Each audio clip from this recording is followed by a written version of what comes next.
എല്ലാ പ്രിയപ്പെട്ട കൂട്ടുകാർക്കും പുതിയൊരു വീഡിയോയിലേക്ക് സ്വാഗതം. ഇന്ന് വീഡിയോ ചെയ്യുന്നതിന് മുൻപ് ഞാൻ എൻ്റെ ഫ്ലവറുകളൊക്കെ ഒന്ന് കാണിക്കാമെന്ന് വിചാരിച്ചു. എൻ്റെ കൂട്ടുകാരിൽ ഒരുപാട് ആളുകൾ എൻ്റെ ഗാർഡനും എൻ്റെ പൂക്കളൊക്കെ ഇഷ്ടപ്പെടുന്നവരുണ്ട്. അതുകൊണ്ട് തന്നെ അവർക്ക് സന്തോഷം ലഭിക്കാൻ വേണ്ടി ഞാൻ ആ പൂക്കളൊക്കെ ഒന്ന് കാണിക്കാം. ചെടികൾ ഇഷ്ടപ്പെടുന്ന ആളുകൾ എന്നോട് ഇടയ്ക്ക് ചോദിക്കാറുണ്ട്, പൂക്കളെ ഇടയ്ക്ക് കാണിക്കണം എന്ന് പറയാറുണ്ട്. അതുകൊണ്ട് തന്നെ ഞാൻ ഇടയ്ക്ക് ഇതുപോലെ പൂക്കളൊക്കെ കാണിക്കുന്നത് അവർക്കൊരു സന്തോഷമാവട്ടെ എന്ന് കരുതിയാണ്. ഇതെൻ്റെ യൂഫോർബിയ പൂക്കൾ ഇപ്പോൾ നന്നായി പൂത്ത് നിൽക്കുന്നുണ്ട്. നല്ല ചൂടുകാലമല്ലേ, അതുകൊണ്ട് തന്നെ നല്ല പൂവിട്ട് നിൽക്കുന്ന ഒരു സമയമാണ് യൂഫോർബിയ.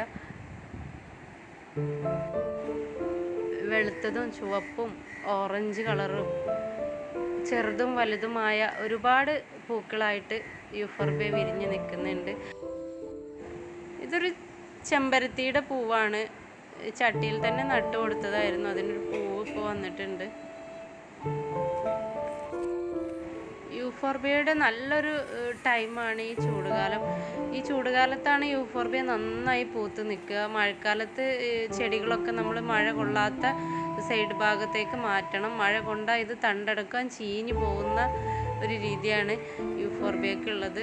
നല്ല ചൂട് കാലാവസ്ഥയാണ് യൂഫോർബിയക്ക് എപ്പോഴും അതിനനുയോജ്യമായത്. ഇവിടെ ഈ ഒരു സൈഡ് മൊത്തമായിട്ട് യൂഫോർബിയാണ് ഞാൻ വെച്ചിട്ടുള്ളത്.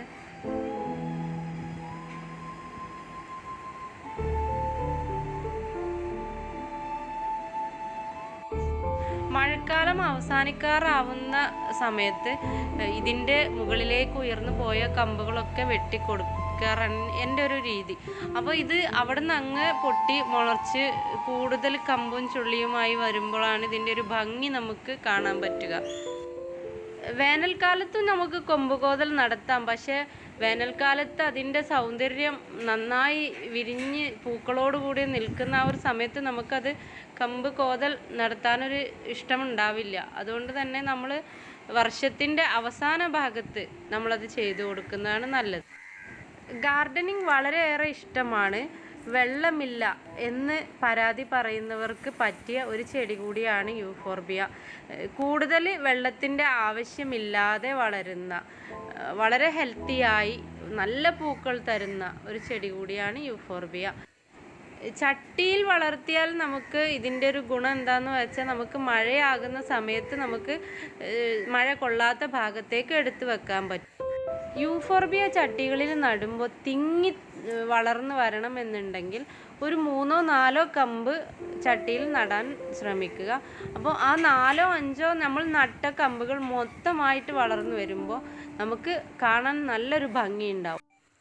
യൂഫോർബിയ ചെടികളുടെ മുള്ളി തട്ടി ക്യാൻസറിന് കാരണമാവും എന്നുള്ള തെറ്റായ ഒരു വാർത്തയൊക്കെ നമ്മൾ കേട്ടിരുന്നു. എനിക്ക് അതിൻ്റെ ശാസ്ത്രീയ വശമൊന്നും അറിയില്ല. എൻ്റെ വീട്ടിലിപ്പോഴും യൂഫോർബിയ ഉഷാറായിട്ട് തന്നെ വളരുന്നുണ്ട്. ഇതുവരെ അങ്ങനെയുള്ള ബുദ്ധിമുട്ടുകളൊന്നും നമുക്ക് ഉണ്ടായിട്ടില്ല. ഇനി പേടിക്കാതെ എല്ലാവരും യൂഫോർബിയ പൂക്കൾ നട്ട് വളർത്താൻ ശ്രമിക്കുക. ഇനി നമുക്ക് ചാമ്പക്ക പൊട്ടിച്ചെടുത്ത് അതൊന്ന് ഉപ്പിലിട്ട് വെക്കുന്നത് എങ്ങനെയൊക്കെയാന്ന് കണ്ടു നോക്കാം. കൂടുതൽ ചാമ്പക്കയൊന്നും ഇല്ല. എൻ്റെ വീട്ടിൽ നിന്നല്ല, അനിയത്തിയുടെ വീട്ടിൽ നിന്നാണ് പൊട്ടിച്ച് കൊണ്ടുപോയി. ഇവിടെ ആരും ഉപയോഗിക്കില്ല എന്ന് പറഞ്ഞു. അപ്പോൾ നമുക്ക് പൊട്ടിച്ച് കൊണ്ടുപോയി ഉപ്പിലിട്ട് വെക്കാമെന്ന് വിചാരിച്ച് പൊട്ടിച്ചെടുക്കുകയാണ്. പറിച്ചെടുത്തോളാനുള്ള സമ്മതം കിട്ടിയത് കൊണ്ട് തന്നെ മരത്തുമ്മലുള്ള ഏകദേശമൊക്കെ നമ്മൾ തീരുമാനമാക്കിയിട്ടുണ്ട്. ഇനി ഒരെണ്ണം അതിന്മേൽ ബാക്കിയില്ലാതെ പൊട്ടിച്ചെടുത്തിട്ടുണ്ട്. ഇനി നമുക്കത് എങ്ങനെ ഉപ്പിലിട്ട് വെക്കുന്നതെന്ന് നോക്കാം. ഞാൻ ആദ്യം ഈ ചാമ്പക്കയെല്ലാം ഒന്ന് 4 കട്ട് ചെയ്യുന്നുണ്ട്. അതിനുള്ളിലുള്ള വേസ്റ്റുകളൊക്കെ നമ്മൾ നീക്കം ചെയ്ത് നന്നായി വൃത്തിയാക്കി എടുക്കണം. അങ്ങനെ നമ്മൾ അതെല്ലാം കട്ട് ചെയ്തെടുത്തിട്ടുണ്ട്. ഇനി നമുക്കതൊന്ന് വെള്ളത്തിലിട്ട് നന്നായി കഴുകിയെടുക്കണം. നമ്മളതൊക്കെ നന്നായി കഴുകിയെടുത്തിട്ടുണ്ട്. അതിനുള്ളിലുള്ള വേസ്റ്റുകളൊക്കെ നീക്കി വൃത്തിയാക്കി എടുത്തിട്ടുണ്ട്. ഇനി അതിലേക്ക് 5 പച്ചമുളകാണ് ഞാൻ എടുത്തിട്ടുള്ളത്. അത് നിങ്ങളെ എരിവിനനുസരിച്ചൊക്കെ എടുക്കാം. എന്നിട്ട് ഇതുപോലെ ചെറിയ കഷ്ണങ്ങളാക്കി നുറുക്കിയെടുത്തിട്ടുണ്ട്.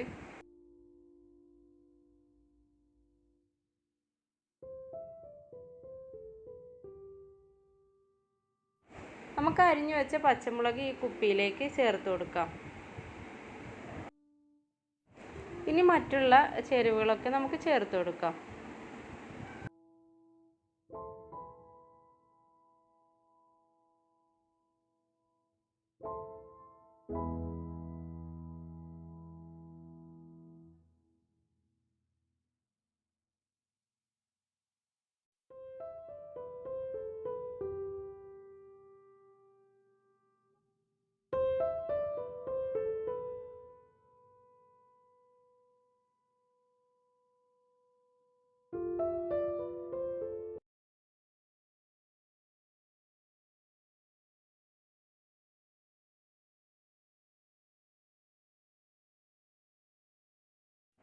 അപ്പോൾ നമ്മൾ ഉപ്പ്, വെള്ളം, ഒരല്പം വിനാഗിരിയും ഒഴിച്ച് കൊടുത്തിട്ടുണ്ട്.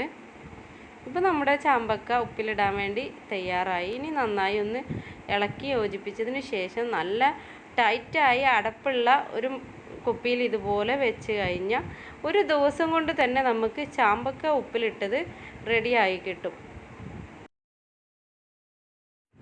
ചാമ്പക്ക വീട്ടിലുള്ളവർക്ക് ചാമ്പക്കയോട് അത്ര ഒരു ഇഷ്ടം ഉണ്ടാവില്ല. അതുകൊണ്ട് തന്നെ ചാമ്പക്ക ഇതുപോലെ നമുക്ക് ഉപ്പിലിട്ടതും അച്ചാറും ഒക്കെ ആക്കി മാറ്റി ഇതുപോലെ വെച്ച് നമുക്ക് നോമ്പുകാലം കഞ്ഞി കുടിക്കുന്ന സമയത്ത് നമുക്ക് യൂസ് ചെയ്യാൻ പറ്റിയ നല്ലൊരു ടേസ്റ്റിയായ ഒരു വിഭവമാണ് ചാമ്പക്ക ഉപ്പിലിട്ടതും ചാമ്പക്ക അച്ചാറും ഒക്കെ. അപ്പോൾ എല്ലാവരും ട്രൈ ചെയ്ത് നോക്കുക. ഇന്നത്തെ വീഡിയോ എല്ലാവർക്കും ഇഷ്ടമായിട്ടുണ്ടാവുമെന്ന് ഞാൻ വിശ്വസിക്കുന്നു. ഇഷ്ടമായിട്ടുണ്ടെങ്കിൽ നിങ്ങൾ ലൈക്ക് ചെയ്യണം, കമൻറ്റ് ചെയ്യണം, ഷെയർ ചെയ്യണം. സബ്സ്ക്രൈബ് ചെയ്യാതെ കാണുന്നവരുണ്ടെങ്കിൽ ഒന്ന് സബ്സ്ക്രൈബ് ചെയ്തേക്കണം. വീണ്ടും ഒരു പുതിയ വീഡിയോയുമായി വരുന്നത് വരെ എല്ലാവർക്കും നന്ദി, നമസ്കാരം.